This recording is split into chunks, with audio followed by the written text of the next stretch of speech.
84 लाख योनियां अलग अलग पुराणों में अलग अलग बताई गई हैं, लेकिन हैं सभी एक ही।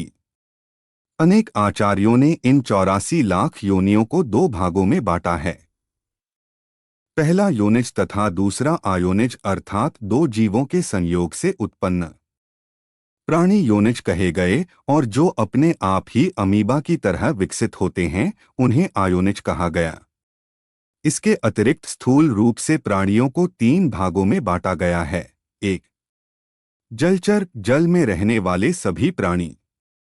दो, थलचर, पृथ्वी पर विचरण करने वाले सभी प्राणी। तीन, नभचर, आकाश में विहार करने वाले सभी प्राणी।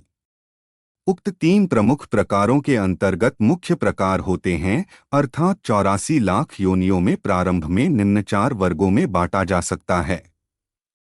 एक, जरायुज, माता के गर्भ से जन्म लेने वाले मनुष्य पशु जरायुज कहलाते हैं। दो, अंडज, अंडों से उत्पन्न होने वाले प्राणी अंडज कहलाते हैं।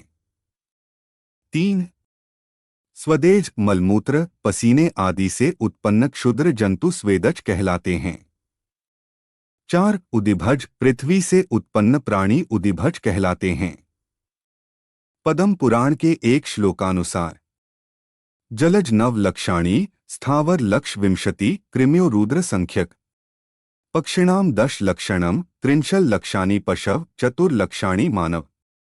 78, 5 पद्म पुराण अर्थात जलचर 9 लाख, स्थावर अर्थात पेड़ पौधे 20 लाख, सरीसृप कृमि अर्थात कीड़े मकोड़े 11 लाख, पक्षी नभचर 10 लाख, स्थलीय थलचर 30 लाख और शेष 4 लाख मानवीय नस्ल के, कुल 84 लाख। आप इसे इस तरह समझें, 1 पानी के जीव जंतु 9 लाख, 2 पेड़ पौधे 20 लाख, 3 कीड़े मकोड़े 11 लाख, 4 पक्षी 10 लाख, 5 पशु 30 लाख, 6 देवता दैत्य दानव मनुष्य आदि 4 लाख, कुल योनियां 84 लाख। प्राचीन भारत में विज्ञान और शिल्प ग्रंथ में शरीर रचना के आधार पर प्राणियों का वर्गीकरण किया गया है, जिसके अनुसार एक शफ, एक खुर वाले पशु खर, गधा, अश्व, घोड़ा, अश्वतर, खच्चर, गौर, एक प्रकार की भैंस, हिरण इत्यादि। दो, द्विशफ, दो खुर वाले पशु गाय, बकरी, भैंस, कृष्ण मृग आदि। तीन, पंच अंगुल, 5 अंगुली नखों पंजों वाले पशु सिंह, व्याघ्र, गज, भालू, श्वान, कुत्ता, श्रृंगाल आदि। प्राचीन भारत में विज्ञान और शिल्प पेज 107 से 110 मनुष्य जन्म कब मिलता है। एक प्रचलित मान्यता के अनुसार एक आत्मा को कर्मक्ति अनुसार 30 लाख बार वृक्ष योनि में जन्म होता है। उसके बाद जलचर प्राणियों के रूप में 9 लाख बार जन्म होता है। उसके बाद कृमि योनि में 10 लाख बार जन्म होता है और फिर 11 लाख बार पक्षी योनि में जन्म होता है। उसके बाद 20 लाख बार पशु योनि में जन्म लेना होता है। अंत में कर्मानुसार गौ का शरीर प्राप्त करके आत्मा मनुष्य योनि प्राप्त करता है और तब 4 लाख बार मानव योनि में जन्म लेने के बाद पितृ या देव योनि प्राप्त होती है। यह सभी कर्मानुसार चलता है। मनुष्य योनि में आकर नीच कर्म करने वाला पुण्य नीचे की योनियों में सफर करने लग जाता है, अर्थात उल्टे क्रम में गति करता है, जिसे ही दुर्गति कहा गया है।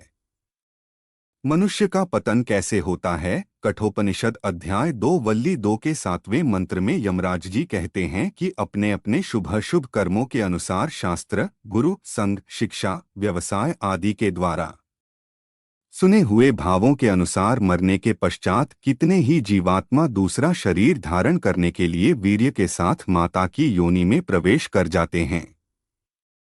जिनके पुण्य पाप समान होते हैं वे मनुष्य का, और जिनके पुण्य कम तथा पाप अधिक होते हैं वे पशु पक्षी का शरीर धारण कर उत्पन्न होते हैं, और कितने ही जिनके पाप अत्यधिक होते हैं स्थावर भाव को प्राप्त होते हैं, अर्थात वृक्ष, लता, तृण आदि जड़ शरीर में उत्पन्न होते हैं। अंतिम इच्छाओं के अनुसार परिवर्तित जीन्स जिस जीव के जीन्स से मिल जाते हैं उसी ओर ये आकर्षित होकर वही योनि धारण कर लेते हैं। 84 लाख योनियों में भटकने के बाद वह फिर मनुष्य शरीर में आता है।